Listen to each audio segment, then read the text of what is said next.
winding up a pitch. Why they playing defense? I'm the one who got the mid. Don't know how to play, just a player that can't hit it. Super slow loser, cause his daddy couldn't get it. Hey, it's Poppy Chula, and I'm from San Jose, California. And you can find me at Poppy Chula Music, POPPYCHULA Music, at all platforms, Instagram, Spotify, Apple Music, and everything else. I have an event coming on August 31st at Music City, San Francisco, and I hope you can make it out.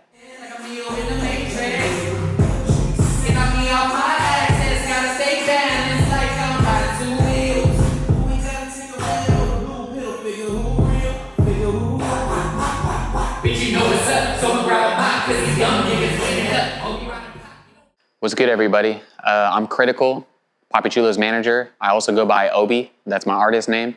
I'm from San Jose, California, the 408, the Tank. Born and raised there. You can find me at Kritical with a K, hits with 2 S's. So _K, Kritical, hits with 2 S's, then _O.B official. One of these, the mic's quality went down to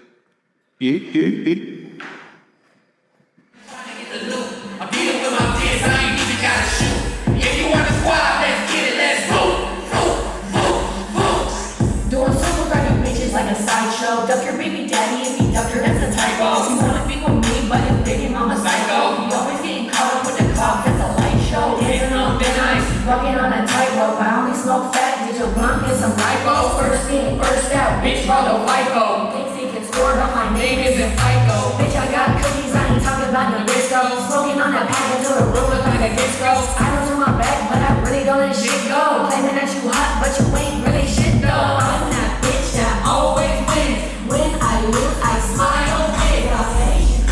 If you wanna show me up for a break, trap call, no brakes, keep pushing, no brakes, keep pushing. 2-door coupe, got the whole car wicked. Put it on bombs like my mom been doing, but I love my mama, ain't room for discussion.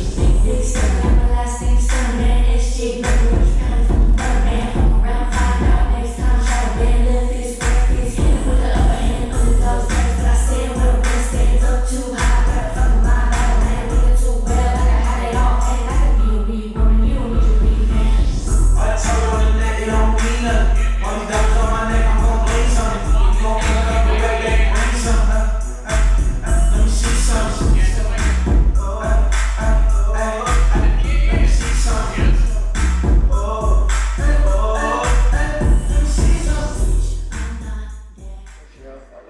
Literally right when I go upstairs. Thank you so much. That was so fire.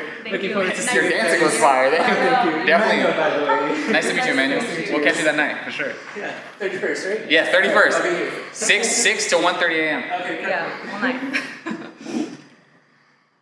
Honestly, first starting with music, I listened to a lot of Eminem and Hopsin growing up, a lot of lyrical rap, you know, Tech Nine, chopping, and all that stuff. When I first started, I really wanted to make music like that, and then I kind of grew into myself over the years, but the first couple years were really spent doing music to fight my demons and to get through whatever I was going through at that time. This was about 6-7 years ago. I was homeless, living in my car, and a drug addict, and you know, the only way I could get by was by making music, and so I did, and I've been doing it ever since, and it's only improved over time, and my style has changed over time, and I found my own voice and what I really want to be doing, and it's not necessarily the angry rap type shit. I have a lot of different pockets, but I really like to make hypey shit, and I like to, you know, make slow, meaningful shit too. Eventually we'll get there.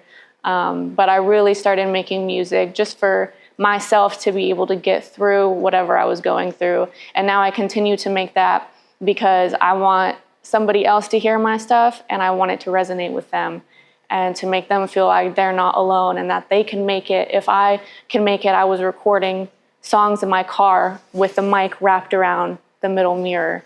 That was my studio for a long time. I lived in the studio literally.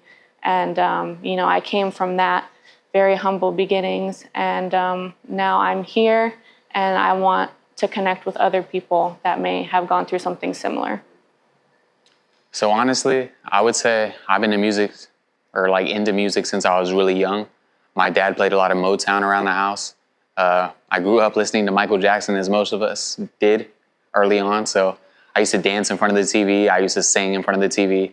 I was really into like Michael Jackson and Motown. And then my dad would chronically play Tupac every time he picked me up from school. So Tupac was always on repeat. So kind of this music, I would say, has just been like ingrained in my DNA from a very early age. I've always been into dancing, so I would always use that as a form of expression for myself. Then I would say it really manifested probably when I was like a sophomore in high school. I was dealing with a lot of just, a lot of trauma and a lot of things that just like self-image mainly, like a lot of trouble with self-image. And my way of coping with that was just writing music and writing poems. It started off with poems and it just kind of grew into music and manifested itself. And then from there, I've always been trying to do something musically, but unfortunately, I guess kind of like the same way Poppy was talking about, just like circumstances in life hasn't always led me to live out the dreams that I wanted to pursue. And that's always been my biggest critical problem, is just not pursuing the dreams that I have set for myself. So musically, I grew and grew, but there was always some kind of obstacle that I couldn't overcome, whether that been being around the wrong people, having life circumstances just like with family falling out or getting sick, or just there's always a circumstance or obstacle that I could not overcome. So my musical journey has been a real hard one for myself as far as that's concerned. So it just always kind of stayed behind the curtain. So there's a lot of people who know me for writing my lyrics on the side of my notes in science class or math class. Instead of learning science or learning math, I used to write my bars across like the lines on the side of my notes. And that's kind of how it started manifesting, just getting more and more into rapping and more into the music scene. And then after a while, I could never put it to the forefront because I never wanted to be seen. And I know that's hard to believe because I'm such an extroverted person. It may seem like I like the limelight. I like being the center of attention, but I actually hate it. One of my ways of coping throughout my life has been just to focus on bringing happiness to other people. So that high energy kind of comes from that. I don't have to focus on my own shit if I bring a sense of energy to other people that makes them feel uplifted. So I've never really wanted to be in the limelight. So that's kind of always been my struggle with my own music, as well as the obstacles I face. I just can never put myself in that forefront. I always told myself if I was going to rap, if I was going to do music, I was going to wear a mask. That way I could separate my life from the music and still be able to create the art that I love creating. But ultimately, I went down many different paths throughout this journey and obstacles I faced. So I used to rap primarily. I used to sing and write R&B primarily. I did poetry, and then that manifested itself into college where I did cinematography. Then I started learning script writing. Then for a long time, one of my best friends, shout out Toke, taught me how to produce. So for a long time, I learned how to produce, and I was producing music. So for behind the scenes, I was trying to be like an EDM DJ, and I was trying to make my own EDM hits and try to basically just branch off into another love of music that I loved, which was EDM and electronic dance music. So all of these things over my long course of music, I guess, just manifested into becoming Poppy Chula's manager. I didn't think that was going to be the place that I landed, but ultimately with wearing all these different hats throughout my life, like I said, I used to rap, so that kind of catered into like the rap part of it. I used to do cinematography and like album covers and stuff like that. That manifested into that. I did cinematography and like loved to make movies and like little skits and stuff. That kind of also manifested itself to where I ultimately became a manager because I know how to wear all those different hats and I know where things need to be capitalized on, and I always had that vision for it. I just never took it to the forefront. So being able to be a manager was kind of relief for me because I got to not stand in the forefront. I got to help someone else be in the forefront. Please welcome Poppy Chula.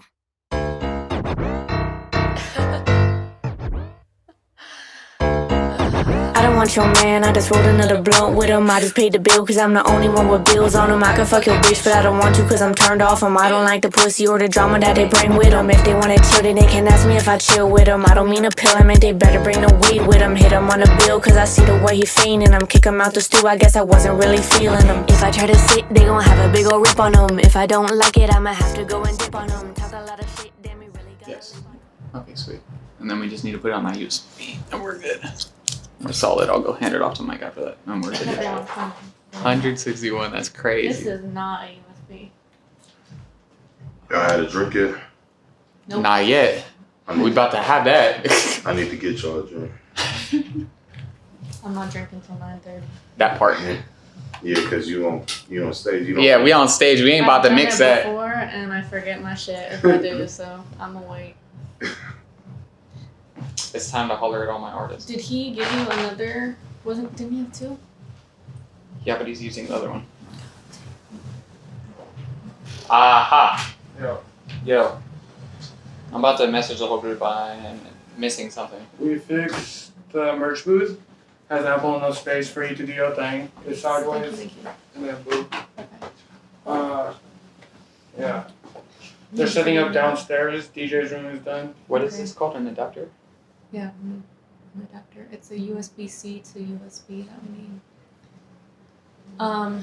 All the shirt boxes are there and everything Yes. too? And your images as well. Okay. Okay, thank you.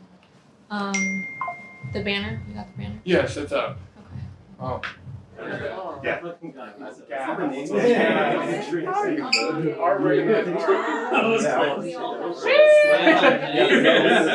Poppy Chula. Yeah, and then this, my boy got this from Taiwan. I can tell him the name. Yeah. I named all of them. Exactly. Yeah, we can tell. We can tell. She named two of them. Actually, Yeah. it's actually. You can tell? I can tell. It's a trend in Korea now. Mind you, I put this in. I put this on back in 2018. My boy literally showed me yesterday. I was trying to make it interesting. People aren't gonna just. So typically, I'm not a center of the stage, wanting all the attention type of person. So it took me a while to really get this part of it down, being in the public eye and having all the attention on you and everyone's looking at you and it's all about you, right? And that kind of comes with it. And that part was hard for me in the beginning. And also just getting in the music scene, there's so many sketchy people and people that can fuck you over. And I've had that happen plenty of times and I've had money lost and relationships lost and all kind of shit hit the fan. So, you kind of have to watch out for a lot of those things and, tiptoe around some things. But, that's all I gotta say for that one. Honestly, the best part about making music is being able to connect with other people, other like-minded people, other talented people. I have so many people in my community that I know personally that are so talented that I've been able to work with for this album. And it's been so exciting, and I'm hoping to just take that further. I have a lot of Bay Area legends on this, Raven Justice, Mr. Fab, San Quinn. I want to really go above that too and continue to work with other people that are my inspirations as well. So I really love Tierra Whack. I take inspiration from her, and I would love to work with Mike Sherm. Certain people I would love to actually sit down in the studio and talk with and connect on a personal level and be able to make some music that might resonate with somebody else. And honestly, that's all worth it once you get there. And for example, one of the songs on my album, my uncle played guitar for it. And I was able to sit there and talk music with him and connect with him on a different level and really make something incredible happen. And I worked with so many other people that can add something that I can't add to my tracks. I can only do so much. Like, I can't sing super well, so getting a singer on my track, it's just a joy to be able to share talent with other people and connect with those people, and then hopefully connect with the people that are hearing the songs back. So how this whole management thing became to be with Poppy Chula, honestly, it started in a very dark place, honestly. I came from a very toxic relationship. I was in a 7-year relationship where it was just incredibly toxic. It was incredibly draining, and it drained me of my own self-worth. It drained me of my own self-identity. This person just completely changed me from who I am as a person, and I went along with it.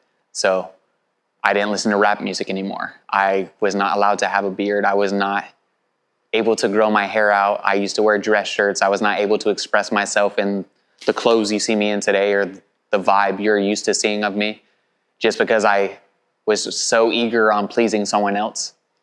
So when I finally got out of that relationship, I realized to myself that I lost my self-identity. I didn't know who I was anymore. I didn't know who the real Jordan was behind all this. So during this whole process where I was trying to pick myself up off the floor and learn who I was again, I met Poppy Chula.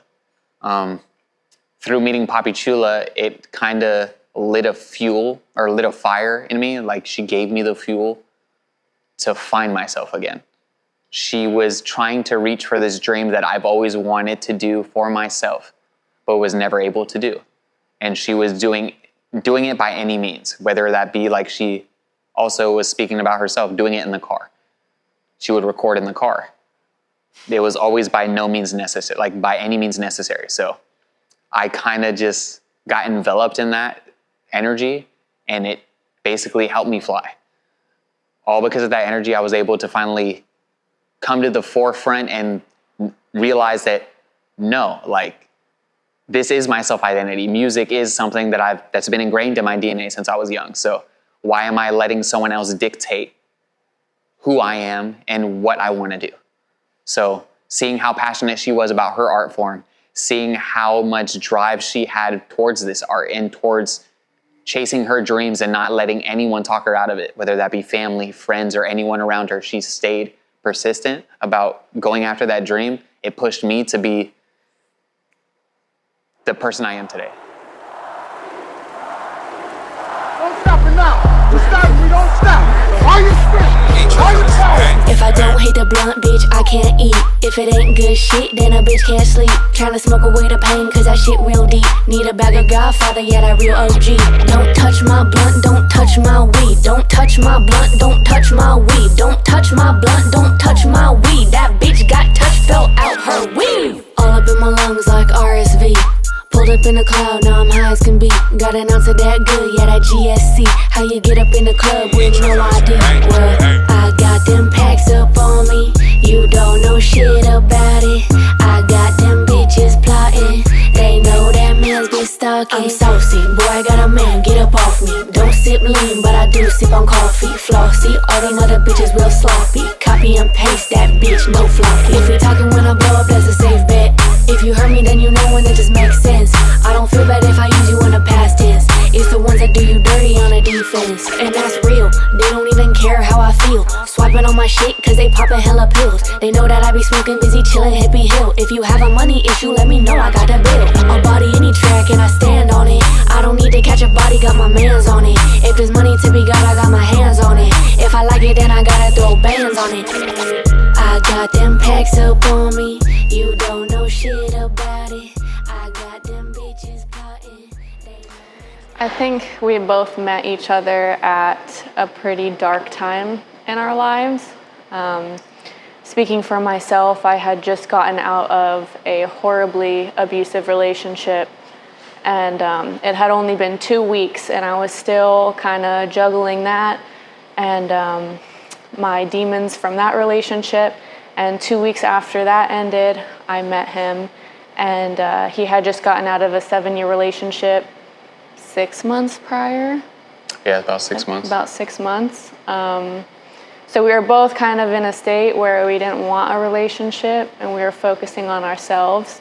So I think we created a really beautiful friendship, and I kind of trauma dumped on the poor guy and had to tell him all the shit that I've been going through, and he really helped me through all of that and creating a safe space for me where I didn't feel like I had to worry about anything. Or, for example, in my last relationship, I couldn't even record music sometimes because he would get mad at me at what I was talking about or who I was working with, and I wasn't really allowed to do anything, even though he rapped and we were rapping together in that relationship. And moving from that relationship to this relationship was so polar opposite, where I could work on my music and be myself and have somebody who also works on music and relate in that way, but not have it be chaotic and have it be collaborative and, you know, working as a team and not against each other. And it really didn't feel like that before when I first started rapping with my ex. And yeah, I'm really thankful for him for allowing that safe space for me. But I think we met at a time in our lives where maybe we needed to, so we could bring that out of each other, that passion for music and art and really connecting with people and helping them through their issues. And I think we've been able to create something really beautiful from that. And, you know, two minds are better than one, so. I couldn't have said it better myself, honestly. It got easier for me to come back out of my shell and get my footing again because of her. She taught me how to be proud of who I am, to be proud of the vision I have, and basically to pursue it. If it wasn't for her, I wouldn't have been able to find that footing again. And she's been there for me through all of it. Like she said, when she was trauma dumping on me, obviously I came with some trauma on myself that I dumped on her. But in general, through that trauma that we both had, ultimately, you would think it would cause us a lot of issues and a lot of trouble. I'm not saying we didn't face some challenges, but overall, both of us coming from a very hurt place, we both just wanted something really good for ourselves, and we basically never got that from anyone else. So as soon as we met each other, it just ultimately became this thing where we both wanted something good. We just were never given that. So even though we were both traumatized from what we dealt with, it was so natural for us to just bond.